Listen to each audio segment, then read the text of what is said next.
provocative, prophetic, and practical, intellectual, informative, and inspirational. How you gonna do better if you don't know what better looks like? I do. Intellectual. Come on, let's talk about it with me, the mind massager. Intellectual.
We're coming up. I'm gonna let this play for a couple more minutes, if y'all will. Everybody that's listening, if you will you please like and share the stream? We have a special guest tonight. I'm gonna bring her on in just a few moments.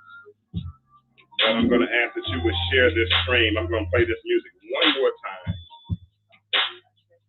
Then we're gonna bring Miss Yucca in.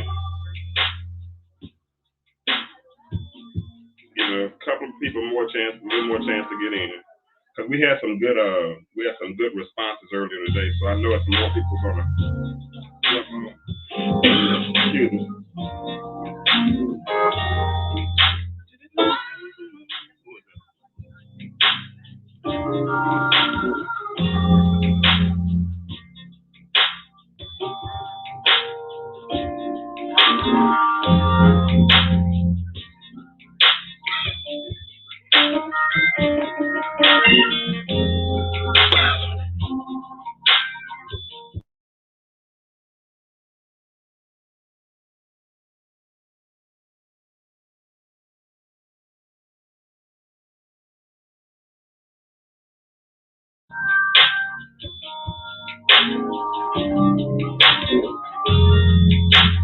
I might cut the music for a second.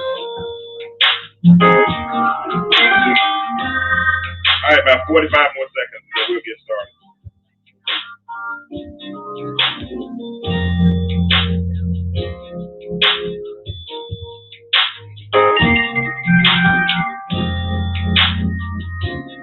Oh, wow. Just put us on here.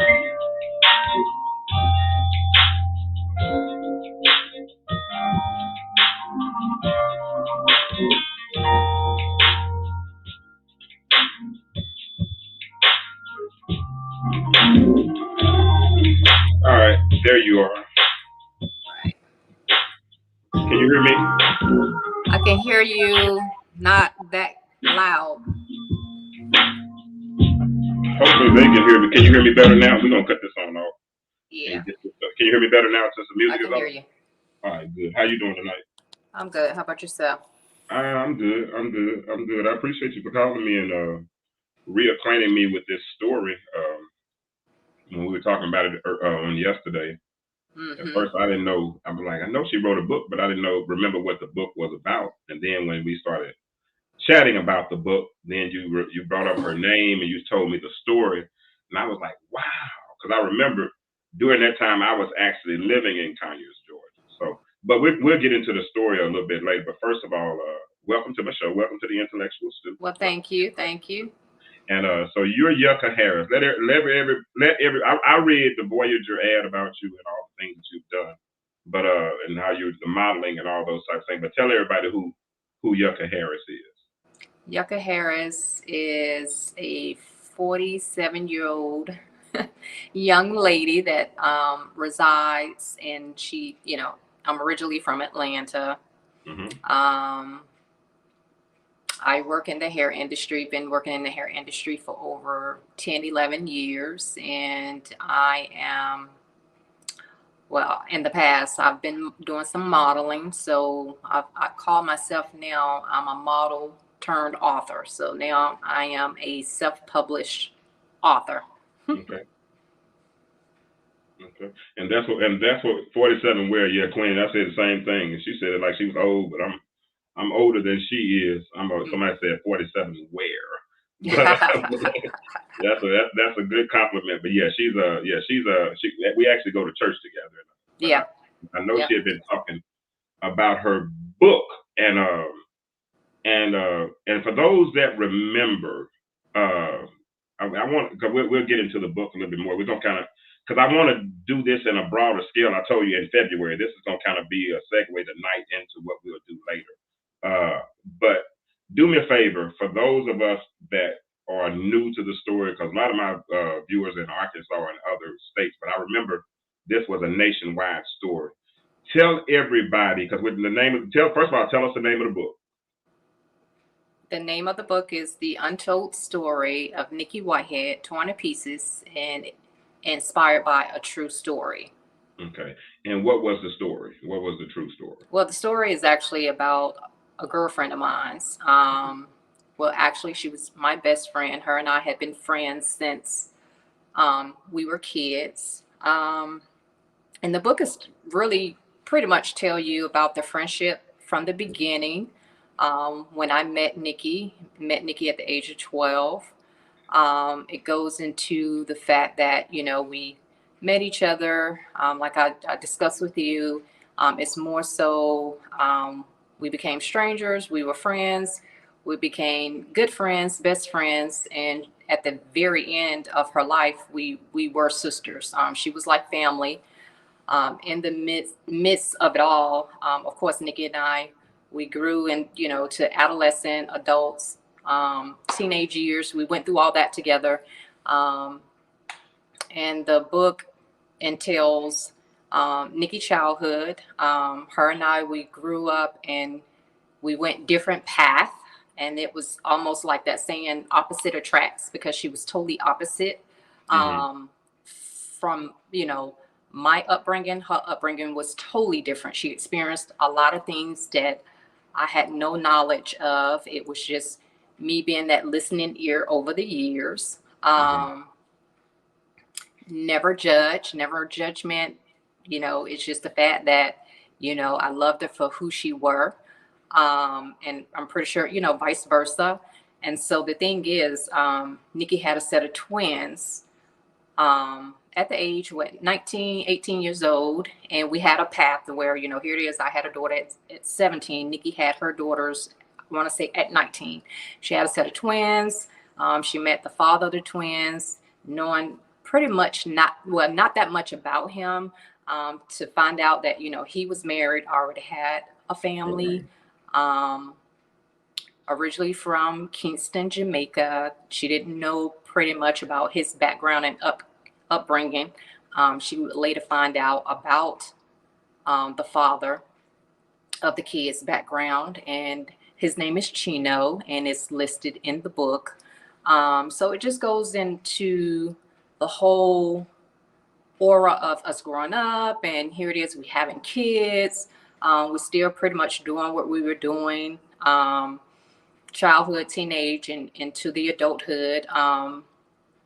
And so the thing is, it's just that Nikki, coming from a family where she yearned to be really close knit and to have a family, because she wasn't raised in I would say a family home, because Nikki's grandmother raised her.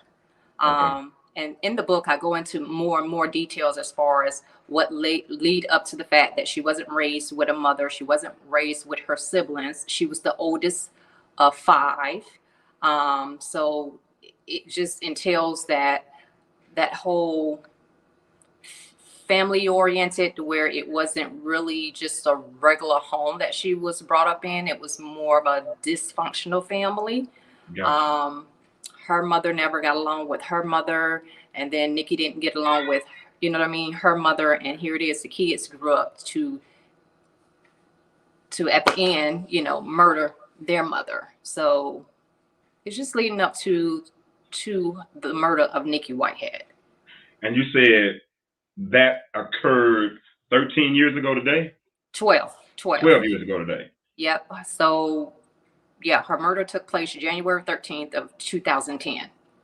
You know, that, like I said earlier, that really hit home to me because during that time I was living in Conyers.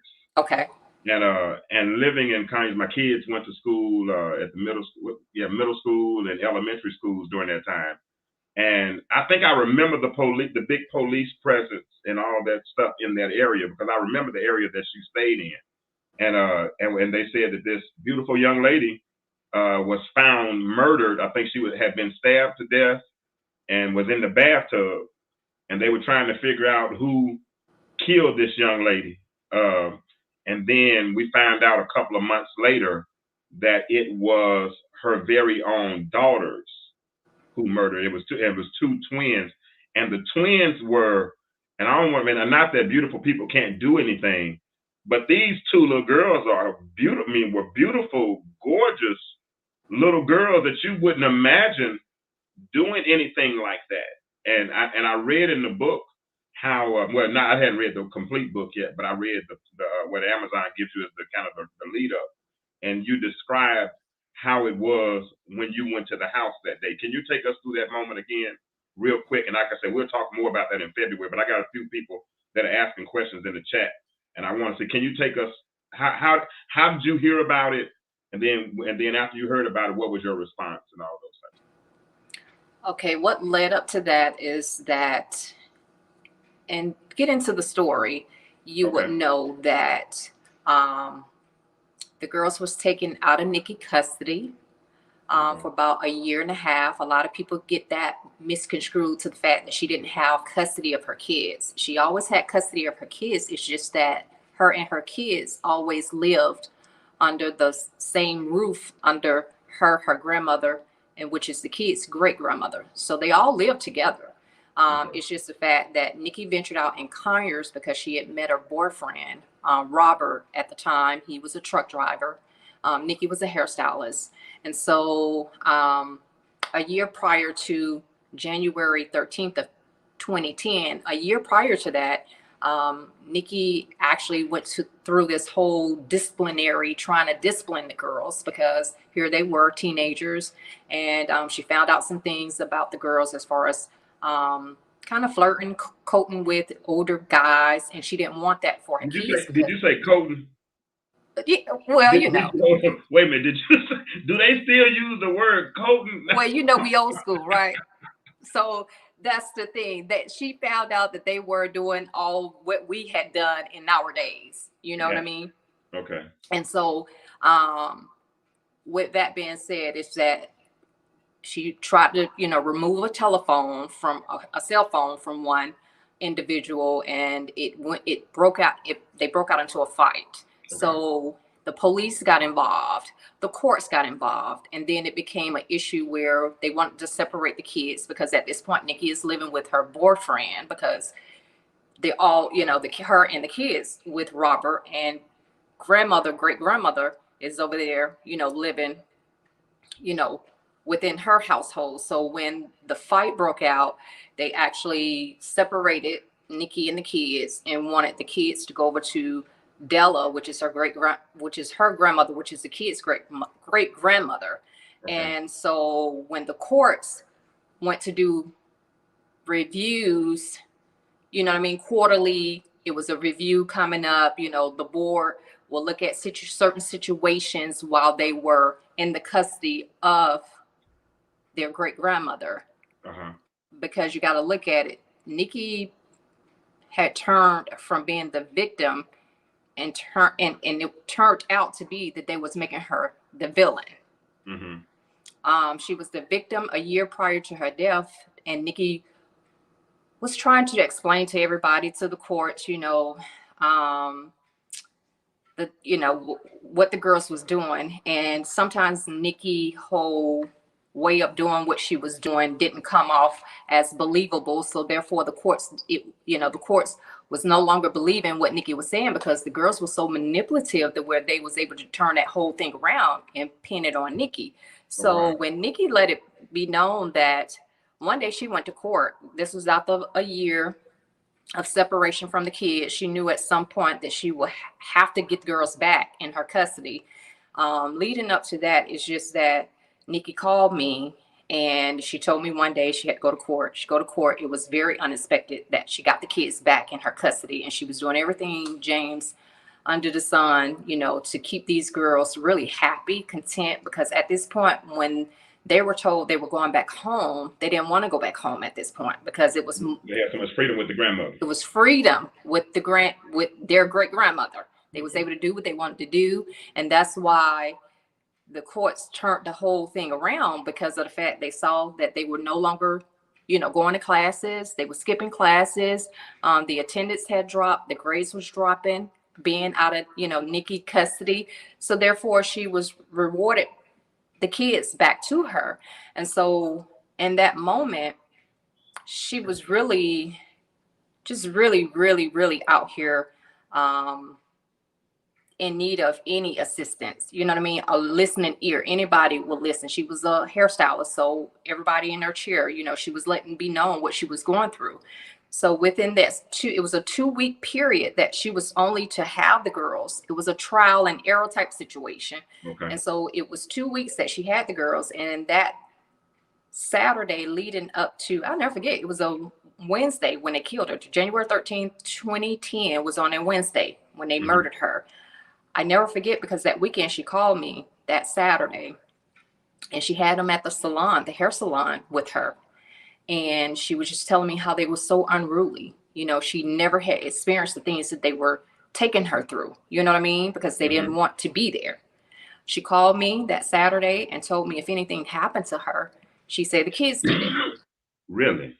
Oh yeah. And so that was like really a big moment for me to really, take Nikki serious and really go, just to check on her and check on her well-being. So I went up to the salon that Saturday. I actually had a talk with the girls. We had a talk. When I tell you, it went from, one of the girls really didn't want to say nothing. The other one, she opened up to me, where we went from that to where we cried together.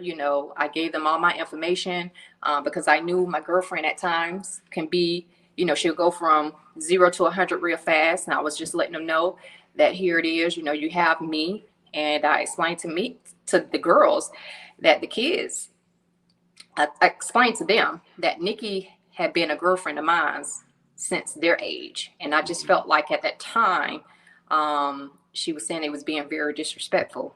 And I would just let them know that, I wasn't going to allow them to continue to treat her like that. You know what I mean? And they had my information. So when I was told about that, if anything happened to her, the kids did it, I took that very serious. And so I didn't hear from her within 2 or 3 days. And so when I got a phone call, I actually got a phone call from DFACS, Department Family and Children Services. And they wanted to know when was the last time I spoke to Nikki. And when I told them I hadn't spoke to her over the weekend, that's when I was told that I may want to just come and check on her. And when I asked, of course, they didn't tell me until I got there to see what I saw. Wow. And when I got word that she was at home, she was found unconscious. That's what I was told. So when I got there, James, I felt like that she may have just taken a couple of pills and maybe did a little slight overdose. That's how I felt. Okay. I didn't have no idea or no clue that she was found murdered until I got to the on the scene, and that's when it became so surreal for me. Wow. So you walked in and you actually saw the body. How long had the body been there at that particular point? So the thing is when she lived, I don't know if you remember that community, it was a gated community. Mm-hmm. I remember the area. So by her living in a gated community, and that's when I knew what transpired, is when I saw the crime scene, truck, I saw the helicopters, and I saw the yellow tape. And I was approached by a detective, and it was so weird and ironic because that detective knew exactly who I was when I didn't know who he was. Oh my. So therefore he pulled me away and set me down in his car. And then that's when he asked the question, do I know anybody that would have wanted to harm Nikki? Wow. And at that point, did you share with him what she had shared? At that point, did you share with him what he had shared what Nikki had shared with you about it? That's when I went into details and let it be known, what she had told me the weekend of. Okay. So let me ask you this right here, because I know we're 12 years removed. Have you had any contact with the girls? I have not. I actually went to their arraignment when they were sentenced.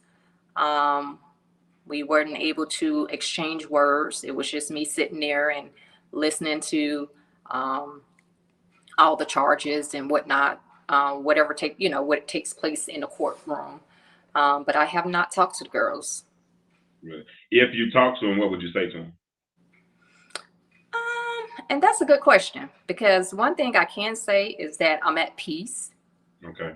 I'm at peace with it, but I don't know. I really don't know, because when I talked to them that weekend before they did what they did,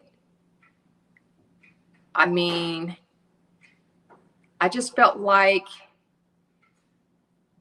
they could have really been true to not only me, but to themselves that Saturday, 3 days prior to them doing what they did. So therefore, as far as me talking to them and what I would say to them, I don't know, James, because I mean, even in the confession that they made, I don't even think they thought about what they did or knew what they did.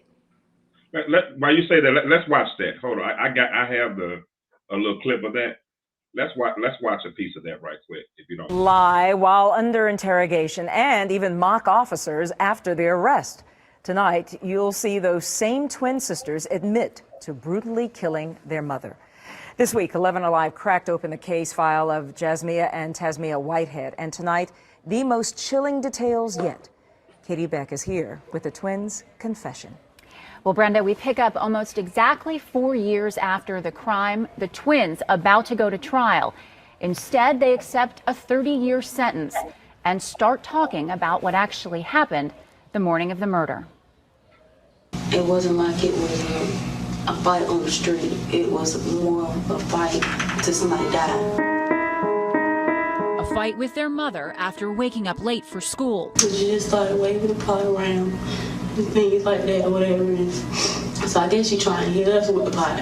You know, she just threatening us and everything. The girls say they got the pot away from her, but it was the start of an all-out brawl. Your mom's yelling? We all yelling. Everybody's yelling. We mad. I had took the pot from her. This one she had grabbed and kind of turned like you said, get back. But she didn't keep the knife in her hand. My mom is winning that battle with the knife or whatever, so I picked up the pot and I hit her with the pot. Jazz breaks this red vase over her mother's head. It was the first sign of blood, and her mother fought back. She bit me in the chest. Like I said, I'm not that big, so when she bit me, she latched on to me, and I'm trying to get her off of me because it hurts. I'm trying to punch her, I guess, and I think Dad stabbed her. He stabbed her. After more fighting, Jazz says at some point she begins to choke her mother with this ribboned medallion she won as a child. Her mother delivers a swift backhand blow, catching her by surprise. So I was stunned. I think I picked up a knife and I stabbed her. They wasn't cuts like they were deep, because I couldn't bring myself to do that. After all the biting, punching, screaming, and stabbing, the twins drag their mother into the bathtub. Neither really explain why. You had it by the hands? Yeah, I think I had I was at the top. And Jazz had her feet. It was she was heavy. And what did y'all do? They put her in the tub. But Nikki Whitehead was still alive. In fact, she was talking to the twins. What's she saying? She hated him. Man, I can't watch them. I'm sorry. That's all I can watch on that one. I'm sorry. Can you hear me? I can hear you. Yes. Yeah, that's tough. That's tough. So of that interview, how much of this is just an opinion, of course. How much of that do you think was rehearsed or concocted, or do you believe that it occurred like the way they said it did? I really feel like that was a confession that they were told to give some details in order to get what was a plea deal or plea bargain for them. Although they still was sentenced to life, which is 30 years, but they still would be up for parole. As far as like remorse and how they come across, I just felt like they realized what they done. It came with consequences. You know what I mean? Got you. In other words, too late. Too late. Yeah, it's basically just too late. I mean, because you know what, man, sometimes people don't realize that death is final. You know what I'm saying? If you decide to take a life, or do something, that's why I have problems with some of these video games, how they give, these kids they seem to go into some type of euphoric state, and they're shooting at all these types of things, and blood is coming off, some of these mature games that they shouldn't be playing at the ages that they are. And then they're killing these people, and it becomes kind of desensitized to the whole process, and it gets easy, right? And so when you're in that real life situation, you do it, but then all of a sudden, here's the blood. Here's a body. And then what was so messed up, what I remember most about that story is that after they killed their mother, they went to school. They took a bath, got dressed, went to school. Well, put a plan together. Put a plan together. Yeah, put a plan together, and then went to school. That's sadistic. I mean, hey, what person in their right mind does that? You know what I mean? I can't cuss you out and not feel bad about it in a minute. I gotta go look. If I cuss you out real good, I get somebody mad at somebody in traffic, I gotta go take a nap. Exactly. I don't like being mad. You know what I mean? I was. It's ironic. The other day I was pulling in my subdivision, and some little young cat tried to pull me over and try me, right? And he, he's like, "Man, you got a problem," but he used a couple other choice words. I'm like, "Who are you?" He's like, "Man, you honking your horn and all this kind of stuff." I said, "Man, I didn't see you," but he's pulling me over to challenge me, right? And let me ask you a question. I said, if I had agreed to what you said, what would have happened? Well, we would have had to handle it like men. I said, well, we're a man short. Right. He said, huh? I said, we're a man short. I said, because I'm 50 years old. I'm a grown man. I've been living out here for 5 years. You think I'm going to fight while I live? I said, man, take your young ass on, is what I told him. I had to step out of preaching for a minute. I said, take your little young ass on and leave me alone. And he left. You know what I'm saying? But these people don't mind challenging you, don't mind trying you, all of these types of things, right? But then, as the little girl said in the interview, she said she was cutting so deep. Did you hear when she said that? Yeah. And she knew she was cutting that deep, right?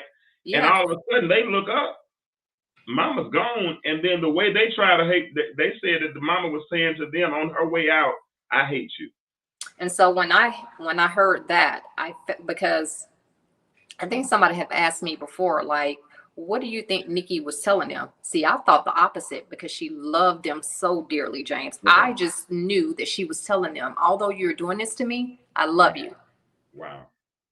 I love you. But I was like, well, hey, Nikki looked at it like, she was probably like in her, she probably had that final thought going on, and she let it be known, hey, I hate you. Wow.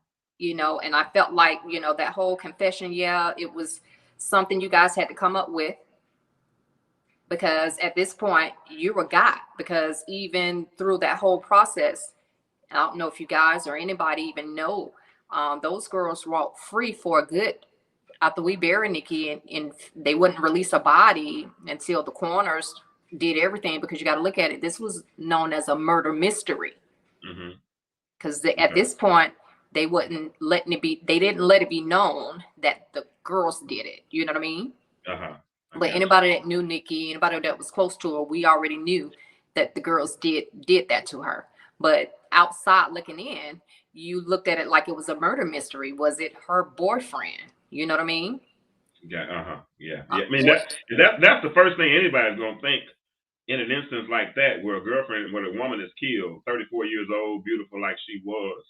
Because her and her daughters were gorgeous. I mean, they were beautiful.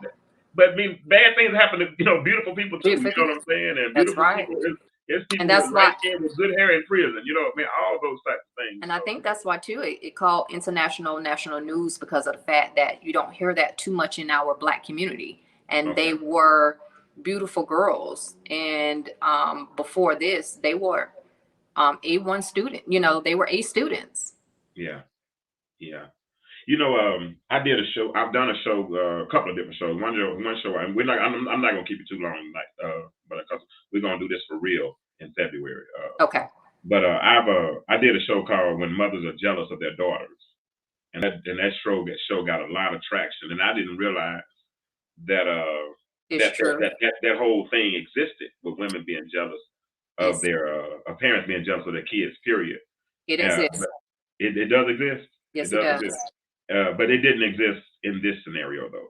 Well, in this scenario, it was more like Nikki felt like her kids was jealous. She felt like the kids were jealous of her. Okay. I got you. But from what I mean, on the outside looking in, it sounds like those girls got a taste of freedom and didn't want to relinquish their freedom. They want to grow up a lot faster. And mom grew up and realized it was time to parent, or be a parent, and they rebelled. Yeah. And that happens. And they also thought, and I think too, at some point they thought they can do it, and they were going to get away with it. So you think it was premeditated? Oh, it definitely was premeditated. If you get all of the evidence, it's just that the DA didn't go for life without parole, because he felt like they would have got a juror of their peers and they would have walked. Wow. Because he felt like they were so manipulative. And when I was introduced to all the evidence and what they were trying to bring up against their mom, it was unbelievable. Yeah.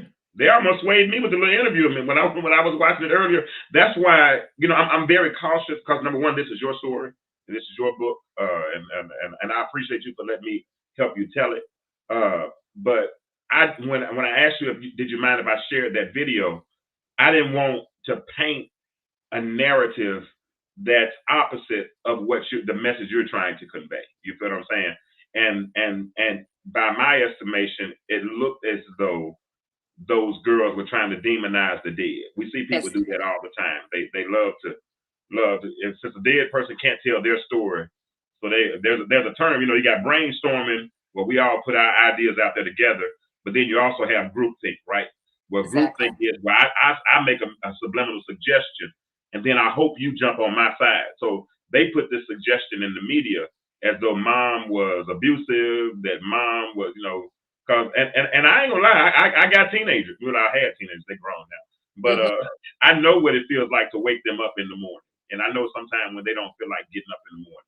And when I was younger, before I realized how to become a better parent, right?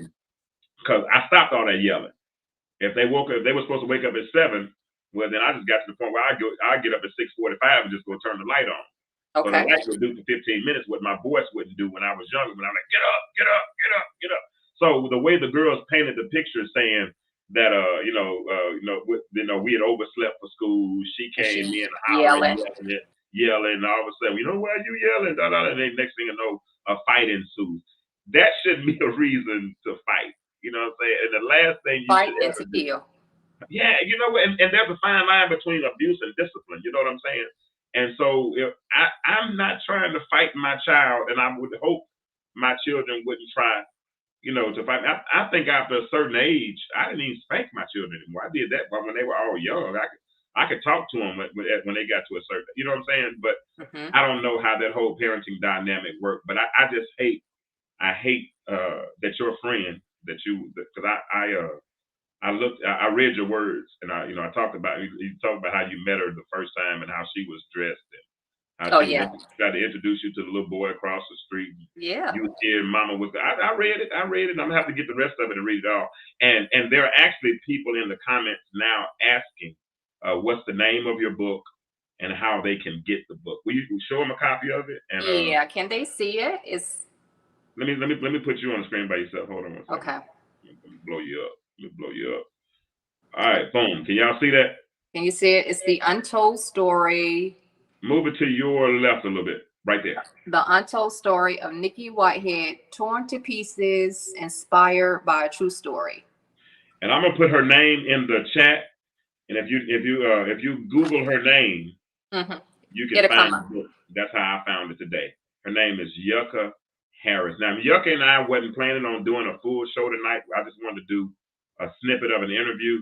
So because when she called, really, I ain't gonna lie, my Monday night show already booked almost through February. But we've already got that pretty much. And that was my goal going into the year, is to book most of the first quarter. That was my goal. Okay. So when you called and you said, "Oh, I wanted to kind of get her on because the anniversary of her death was today, 12 years," I went ahead and made an exception. And also I wanted to see what would happen if I did do a pop-up show. See how many Okay. people. And I thank you for it. Hey, no, let me put myself back on. Hold on a second. I guess I need to be on the show too then, since I'm a part of it. Hold on. I don't want to kick you from the studio. How I turn it back? Oh yeah, here we go. There we go. Boom. Okay. All right. We learned how to do all this stuff. I gave you a cameo. You used to be on the screen though, so it's different. I'm not as used to being on the screen. Eventually, I'm trying to get you. I want to do podcasts. I really don't want to be video recording myself all the time. That would be good. I need a haircut. I didn't get a chance to get that because I wasn't expecting to go on live today. But Okay. but for real though, we got to go back and we got to explore your book because I read the table of contents. Okay. And there's some things in there. It looks like the way you wrote the book that you saw some gaps in the parental process, and because she, like you said, she was young. She was 18 when she had twins. It's one thing to be 18 and have one, Right.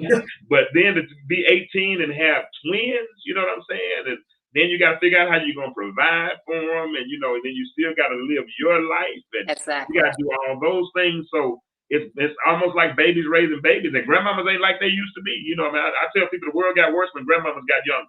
Exactly. So back in the day, you could drop the kids off at. I did a show on Monday night and we had parenting through the process through the eyes of men, Okay. through father. And one of Dr. Kevin, he had a son in high school, and when he had his son, they took that boy to grandmama's house. Mhm. And grandmama raised him until Kevin could raise him. You know what I'm saying? Pastor Morris was on. His grandparents raised him. Reginald was on the other night. His grandparents raised them. But Okay. those were strong. It was a different day. Grandmamas Different now days. they hanging out and twerking with the daughters and all that kind of stuff. And so, and with Nikki's story, it was the opposite. She didn't want her grandkid. She didn't want her daughter be raised by her grandmother because, see, when she was in the custody of her grandmother, she was able to do what she wanted to do. Okay. So, flip side. Makes sense. Yeah. Okay.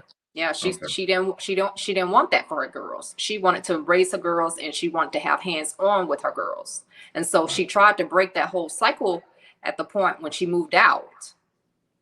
Okay. So by her moving out, she felt like, hey, this would give her a fresh, good start, with her girls and only her girls, and nobody else have an input as far as how she wanted to raise her girls. Wow, that's deep. Yeah. That's deep. That's deep. So we're gonna do this again. We're gonna do this again. I'm probably the week after Valentine's Day. I was trying to think of what holiday it was. I don't have a Valentine this year, so I wouldn't I couldn't. It wasn't indelibly impressed upon my mind. So Okay. yeah. So the week after Valentine's Day, on my Monday night show, I want us to come back. And what we're gonna do is we're gonna look at your book. We're gonna talk about. Give me the name of it one more time. The Untold Story Of of Nikki Nikki Whitehead, Whitehead. torn to pieces. Torn, number 2 pieces. Inspired by a true story. Inspired by a Authored true story. by Yucca Harris. Yucca Harris. I got it. I should have got the link and dropped it in there. Or I might be able to grab it right quick. I might have. So yeah, but tell them one more time. Where can they get that book at? They can actually get the book on Amazon.com. But if they want a personal signed copy, they can also get it from the website, which is the Untold Story by YuccaHarris.com. Okay. So that's Amazon.com and the Untold Story by YuccaHarris.com. I just put the Amazon link in. Mm-hmm. And if it once it goes all the way through, then I'll put the other one in. Hold on. Oops. Did it go through, y'all? Let me try again. Hold on. Boom. There we go. One more time. See if it goes through. Yeah, and y'all go buy the book for real. Those go buy the book. So when we talk about it, what you said, the other one, the Untold Story by Yucca Harris. No, I'm talking about the other website, the Untold Story by YuccaHarris.com. Okay. Normally I have all this stuff ready, but and also we're in the process. We're talking with I don't know right now. We're speaking with Lifetime. They want to make a 90-minute movie out of Nikki's story. So it's either Lifetime or Netflix. And they're going to use your book as the model? They are. They want to. Let me borrow $5. Yeah. Let me borrow $5. I don't want to borrow but $5. I don't need a whole lot. Just let me borrow $5. I got you. Cool. I'm getting that $5, y'all. All right. So listen, I'm not going to hold you any longer. We said 25 minutes. We've done 42 minutes. But we had 10, 11 people in the chat, and they were listening. They were listening, and they were wild. Okay. Some of them were asking how to get the book. And Janice Murray, you remember Janice from church? Yes. Janice said, "Awesome job," and all that kind of thing. She used to encourage you. Awesome job, Yucca, for keeping your friend's memory alive. Yeah, thank you. So we're gonna definitely we're gonna help you do that. We're gonna help you do that. And I'm glad I was able. I was familiar with that story. I was familiar with that. I'm screenshotting it. Thank you. Okay. Yeah, you screenshot. Yeah. I give you can mark it real good. I wish I could use Instagram as good as you can. I'm not as good with Instagram. What happened to me? Did you get it? I got it. Yep. I don't know what happened to me, but yeah. That's good. Right, we gotta get you back. No, you left us. You left. I'm here though. Can you hear me? I hear you. Yeah, I hear you fine. Just don't see you anymore. Hold on. Okay. That's fine. That's fine. I know what happened. Hold on. How do I turn if you have to go out and just come back in, that's fine. I gotta turn myself around. How to turn myself around? That's what it is. Hold on. Okay, I'm gonna go out and come back. Hold on. Okay, that's fine. Okay. And any ladies that are in the chat right now that want to participate in a mother-daughter show and come on and talk about your mother-daughter dynamic and what's been successful for you. Yucca, what I'm doing right now is I'm inviting any of the ladies that are listening that have a daughter and want, a few shows ago I talked about how when Willie Lynch, talked about how to break a slave, one of the things he talked about was to raise their daughters to be psychologically independent, but to raise their sons to be mentally weak but physically strong. And looking at that whole dynamic of raising their daughters to be psychologically independent, with some of them, it seems like some of that stuff has started to backfire. Because I'm a type you can't get me with tough love. You know what I'm saying? Tough love will turn me off. You know what I'm saying? And I'm the type person that go with, because I'm a Cancer. So as a Cancer, I go in my shell, draw a picture of a middle finger and put it on the outside door until you leave me alone. I don't want to see you no more. Because I don't do tough love. That's just how I am.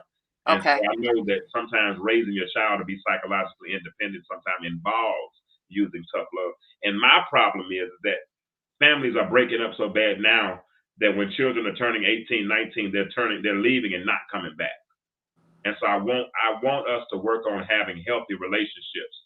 So I'm challenging any mother, daughter, or any mother that has been successful, some tools they've used to be successful in parenting their daughters. I'm challenging them to come on and be a part of that show and share some of their stories. Okay. That would be great. We'll build that up. I'll get you an exact date. Joy Gibbons just came on. You know Joy Gibbons flag goes church. Yes. Hey, Joy. We want to screenshot that too. She said, "Y'all yes." got it. Hold on. All right, hold on. Hey, Joy. Joy, she said hello. She's watching. I'm sure. Get your screenshot, because we really are about to cut off for real. Okay. I'm not gonna be on. You got it? Yes. All right, cool. Because I promise we're not gonna be on long. I promise you we weren't gonna be on long. Because I promise I can talk for an hour. I'll pull out dynamics. I'll pull out, as my old co-host used to say, variables. I'll pull out all kind of stuff about that story, because it was a sad story. It's very touching, and let's come back and talk about it some more. Right, we're going. I promise you that, and we got about 45 minutes of screen time tonight to talk about it, and I'm still gonna put this on Spotify, so they'll be able to listen to this portion even on Spotify. But we'll just call it the intro show, and we'll have the real show in February. And everybody that's listening tonight, y'all make sure you come back in February, and I'll